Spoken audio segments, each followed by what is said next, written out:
My wife was unfaithful for an entire year, and when I discovered it, she expected me to treat it like it was no big deal, so I decided to get even. My name is Daniel. I am 38, and I work as a civil engineer for a mid-sized infrastructure firm in Munich. My schedule is steady but demanding, mostly early mornings on site and paperwork in the evenings. I like structure and routine, and I have always earned well enough for a comfortable life without being extravagant. My wife is Laura. She is 36 and works as a senior account manager for a pharmaceutical sales company. We have been married for 9 years and together for 12. We own an apartment near the Isar and split the mortgage. No kids, but we share a dog and most of our finances. Up until last year, I would have described our marriage as functional with occasional friction. Laura has always had a sharp tongue. She prides herself on being blunt and calls it honesty. I used to interpret it as stress from her job. Sales targets, regional travel, constant meetings with hospital administrators. I work with contractors who shout for a living, so I am not fragile about tone. Looking back, the first shift was subtle.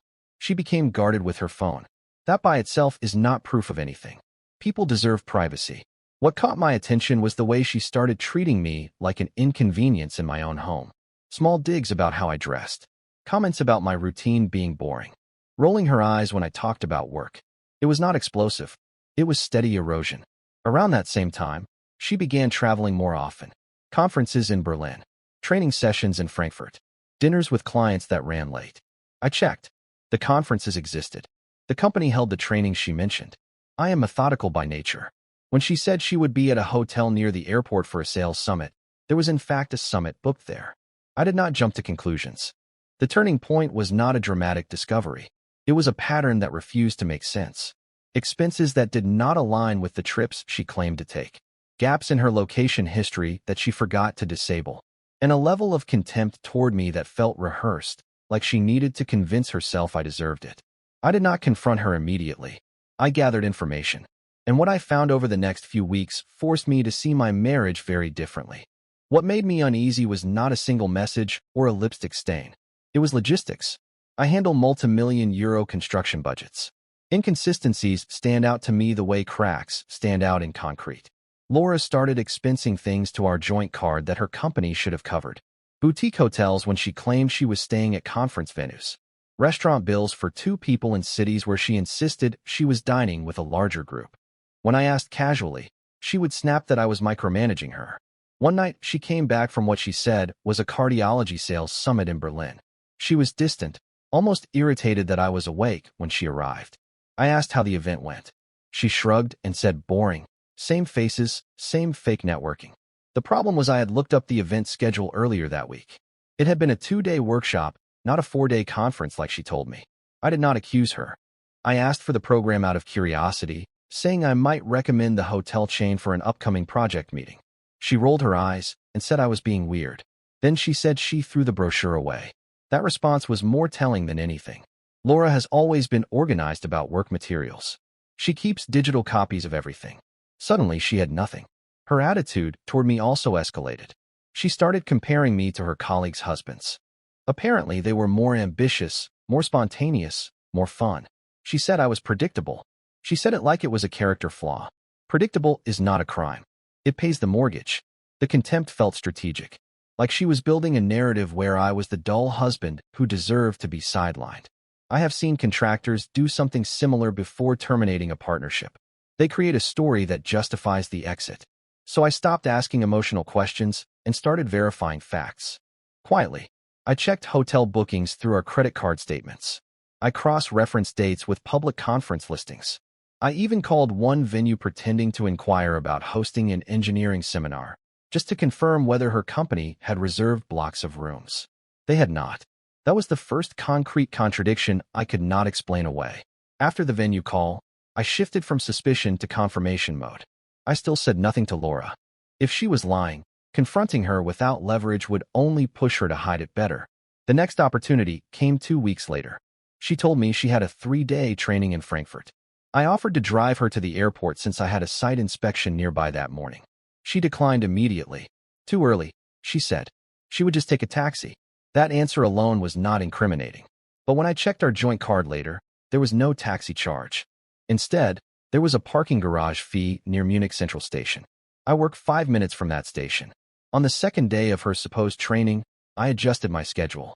I told my team I would be reviewing plans remotely. Around noon, I walked past the parking garage listed on the charge. Her car was there. At that point, I still did not assume an affair. There are many ways to lie that do not involve another person. But she was clearly not in Frankfurt. I waited in a cafe across the street for almost 3 hours. I did not storm the garage. I did not call her. I wanted to see what she would do when she thought she was unobserved. Around 3 in the afternoon, she walked out of the station entrance with a man I had never seen before. They were not colleagues keeping polite distance. They were walking close, shoulder to shoulder, her hand lightly on his arm. It was casual in the way that suggests repetition. They did not see me. I stayed seated. They crossed the street and got into her car together. That moment was clean. No ambiguity. No need for interpretation. She was not at training. She was not networking. She was meeting him in my city during work hours while telling me she was in another state. I did not follow them. I did not create a scene. I took photos from a distance, clear enough to identify both of them and the license plate. Then I went back to my office and finished my reports. That night, she came home around 8. She complained about how exhausting the training was and how the hotel food was terrible. I listened. I nodded. I asked neutral questions about Frankfurt traffic. She answered easily. That was when I understood something important. This was not a one-time mistake. It required planning, coordination, confidence. And the way she spoke to me that night, almost annoyed that I existed, made it clear she did not think I would ever find out. Over the next month, I confirmed the pattern without escalating it. I did not need to know every detail. I needed to know duration and scope. I checked our phone bill.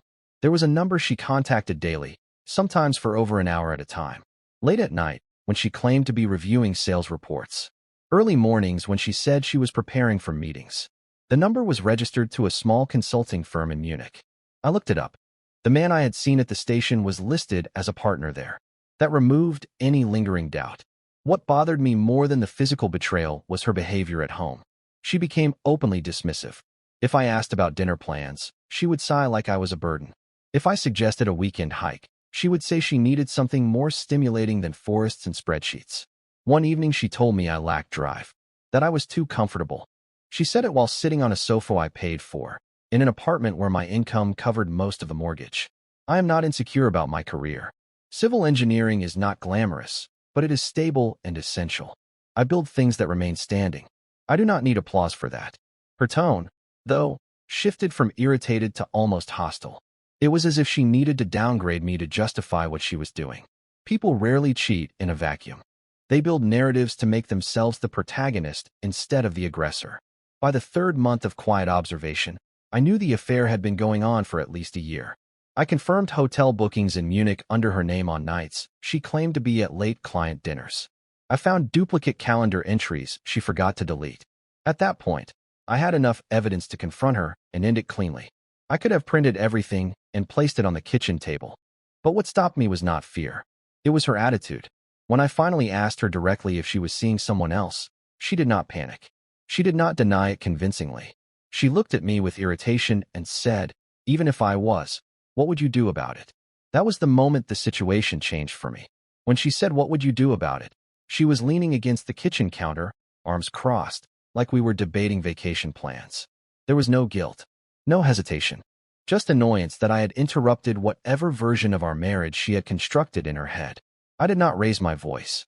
I told her I already knew about the man from the consulting firm. I told her I had seen them together. I mentioned the Frankfurt trip and the parking garage. Her expression changed, but not to remorse. It shifted to irritation that I had been thorough.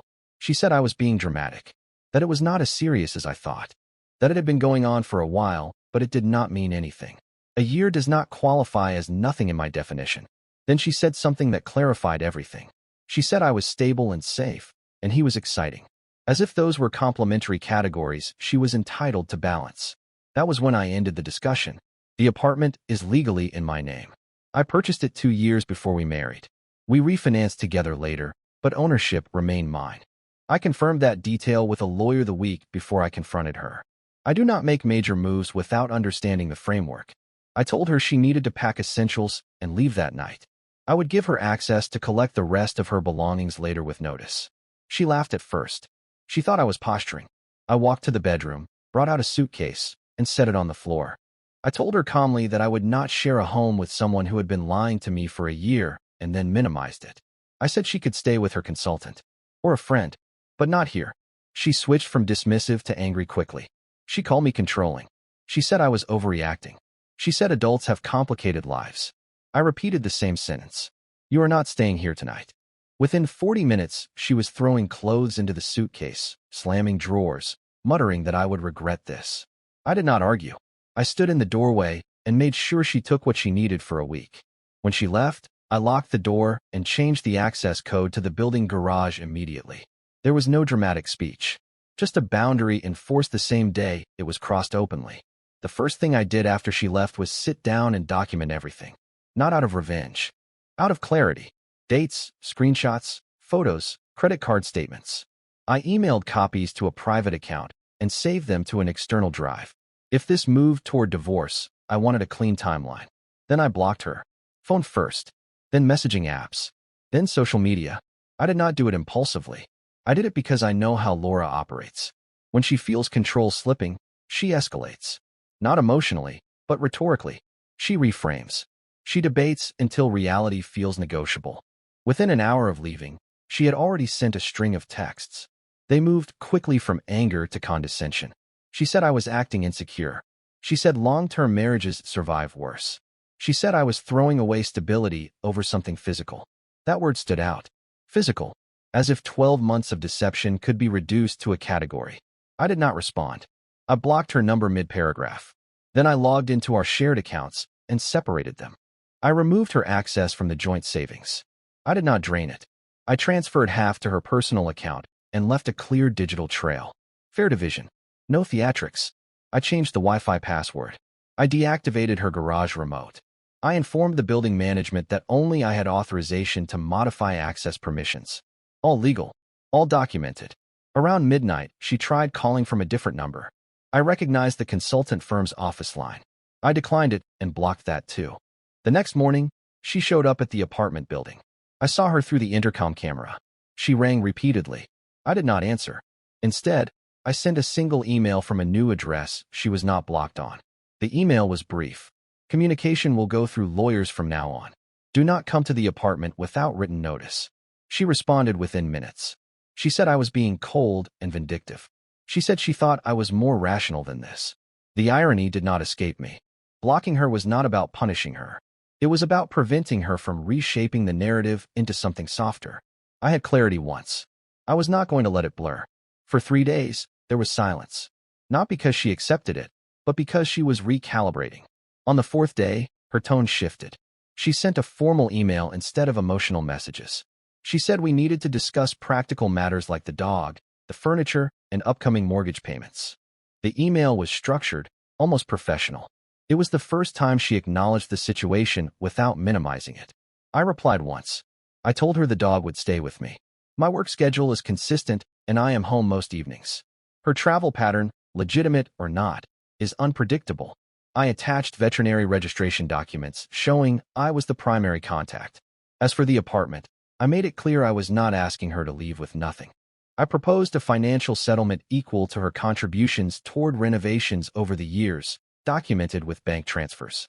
I was not interested in dragging this through court for pride. Her response came quickly, and the edge returned. She wrote that I was punishing her for being honest about her needs. She reframed the affair as a symptom of marital stagnation. She said I had emotionally checked out long before she did anything physical. That word again. Physical. As if that was the only metric. What struck me was the lack of accountability. At no point did she say it was wrong. She said it was complicated. She said adults evolve. She said monogamy is not always realistic in modern professional circles. That last sentence told me more about her environment than about us. Later that evening, a mutual friend called me. He said Laura had told people that I had overreacted and thrown her out over a short-term mistake.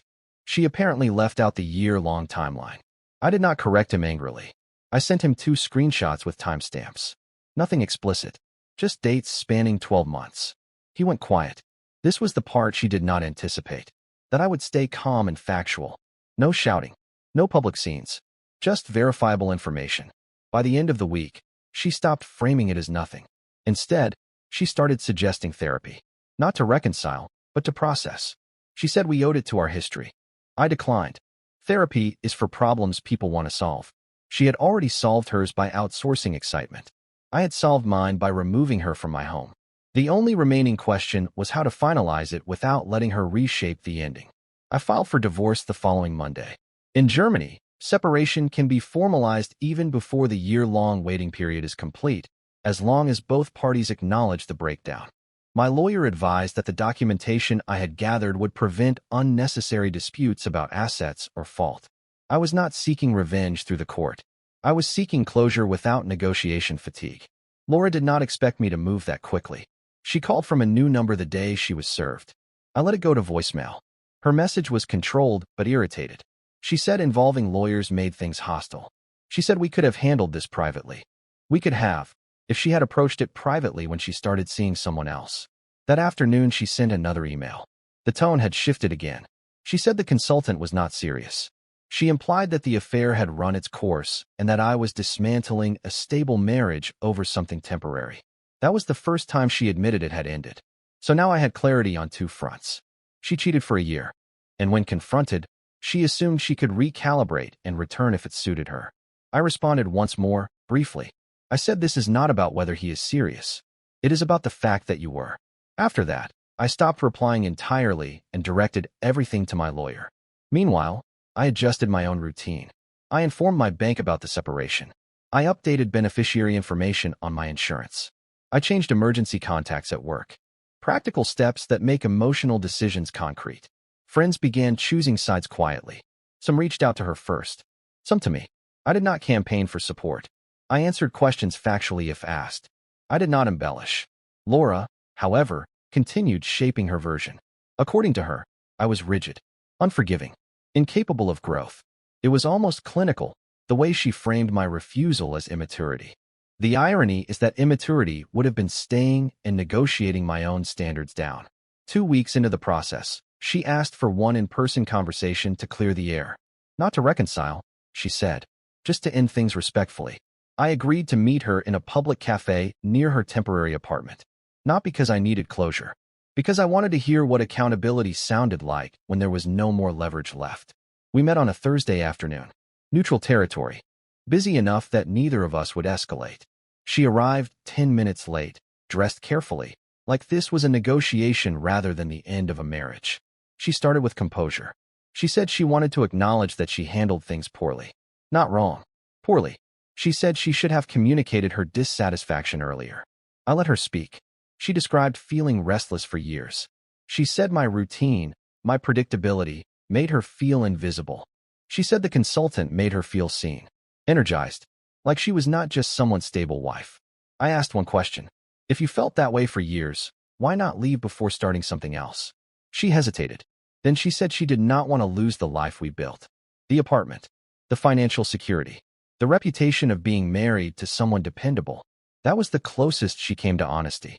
What became clear in that cafe was that she did not view the affair as a betrayal of me. She viewed it as an enhancement of herself, a supplement, something she believed she could integrate without dismantling the structure I maintained. She then asked whether there was any version of this where we paused the divorce and reassess in 6 months. She said people make mistakes. She said long-term partnerships require flexibility. I told her this was not about flexibility. It was about alignment. I can accept conflict. I can accept boredom phases. I cannot accept parallel relationships sustained through deception. She tried one more angle. She said I was acting out of pride, that I was punishing her because my ego was bruised. That was the only moment I felt irritation. I explained calmly that ego would have been confronting her publicly, or contacting the consultant's clients, or humiliating her socially. Instead, I asked her to leave a property that legally belongs to me and filed for divorce through proper channels. There is a difference between pride and standards. When the coffee cups were empty, I stood up first. I told her I wished her clarity in whatever she wanted next, but it would not involve me. She did not argue further. As I walked back to my car, I realized something simple. She expected me to treat a year of deception as a negotiable inconvenience. Instead, I treated it as final data. The divorce moved forward without spectacle. Because I had documented everything and separated finances early, there was little to contest. She attempted once more to negotiate a larger settlement, arguing that emotional distress should factor into compensation. My lawyer responded with numbers, not feelings. The final agreement reflected documented contributions and nothing beyond that. We did not drag it out for a year. The formal separation period passed quietly. She moved into a smaller flat on the other side of the city. The consultant, from what I heard through mutual acquaintances, was not interested in long-term commitments. That part did not surprise me. What did surprise me was how quickly my daily life stabilized. I expected anger, or at least prolonged resentment. Instead, what I felt was efficiency. My home was calm. No undercurrent of contempt. No subtle comparisons to other men. No late-night phone calls taken in another room. The dog adjusted within a week. A few months after the paperwork finalized, Laura sent one last email. Not hostile. Not defensive. She said she underestimated how serious I was about boundaries. She wrote that she thought I would cool down and reconsider once the initial shock passed. She believed my standards were negotiable under pressure. I did not respond. People have asked whether I regret not trying harder to repair it. The honest answer is no. Repair requires mutual recognition of damage. She never acknowledged harm. She acknowledged inconvenience. There is a difference. Looking back, the affair itself was not the most revealing part. It was her expectation that I would accept it as a manageable complication, that I would absorb it the way I absorb work stress or construction delays. But relationships are not infrastructure projects. You cannot reinforce a foundation while someone is actively drilling into it.